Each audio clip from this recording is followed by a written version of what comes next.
everybody. Good to see you again. Glad you tuned in. Hey, tonight at 6:30, we're going to be meeting in the parking lot, so hope you can come. We'll be doing worship and prayer and digging into the Word just a little bit. But it should be a great time to connect with other folks. So bring your lawn chair, and we'll meet in the parking lot and have church tonight. So today we're continuing our series on the good and beautiful God.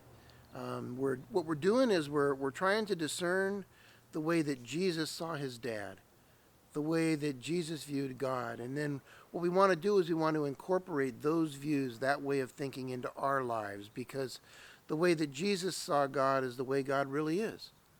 And so if we can come to understand that, then it can really be a powerful thing in our lives. Last week we saw that God was good. Today we're going to focus on the idea that God is trustworthy. And the passage we're going to look at is in Matthew 26. And it's a familiar passage to most of us. It's the passage where Jesus is in the Garden of Gethsemane and he's praying to his Father, and he's asking his Father if there's any other way to deal with this sin issue other than him having to go to the cross. Let's take a look at that.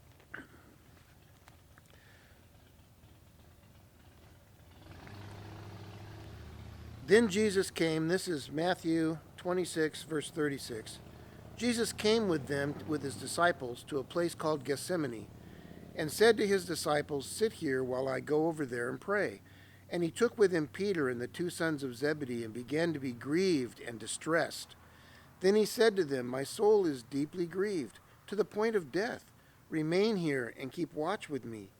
And he went a little beyond them, and he fell on his face, and he prayed, saying, "My Father, if it is possible, let this cup pass from me. Yet not as I will, but as thou wilt."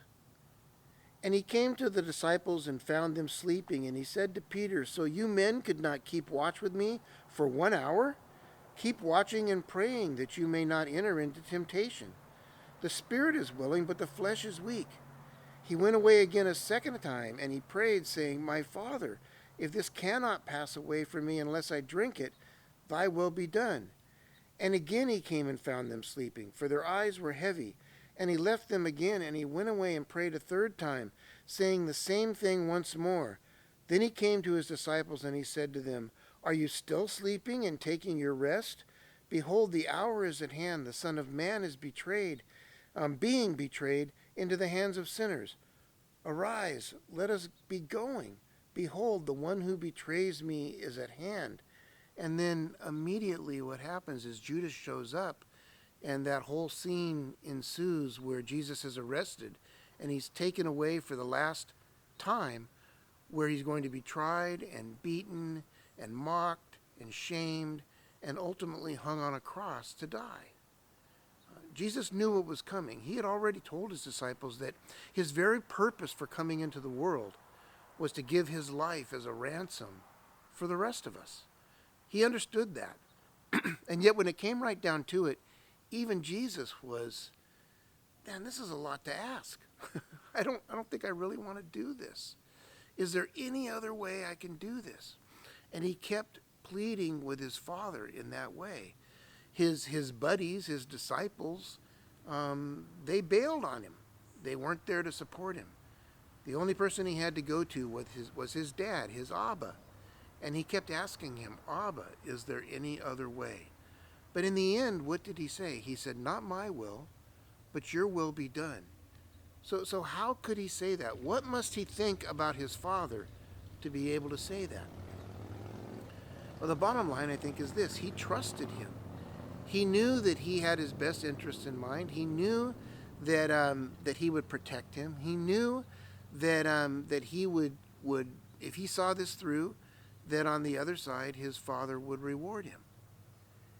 And so he was able to trust God, to trust his Abba, and to know that whatever he wanted was the right thing, the best thing.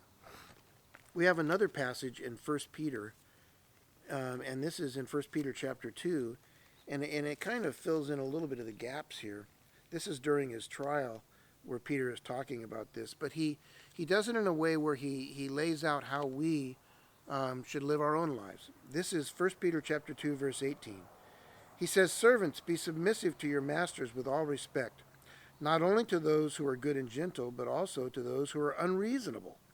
For this finds favor, if for the sake of conscience toward God a man bears up under sorrows when suffering unjustly. For what credit is there if, when you sin and are harshly treated, you endure it with patience?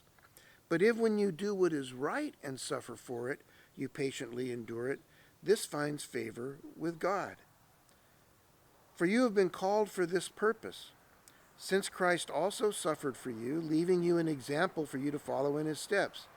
He committed no sin, nor was any deceit found in his mouth. And while being reviled, he did not revile in return. While suffering, he uttered no threats, but kept entrusting himself to him who judges righteously." So the point Peter's trying to make is this, that all of us have cups to drink. Jesus had a cup to drink. It was the cup of all cups, to give his life in the place of every human being who's ever lived, to take their sin upon himself. That's a monster cup. But all of us have cups to drink.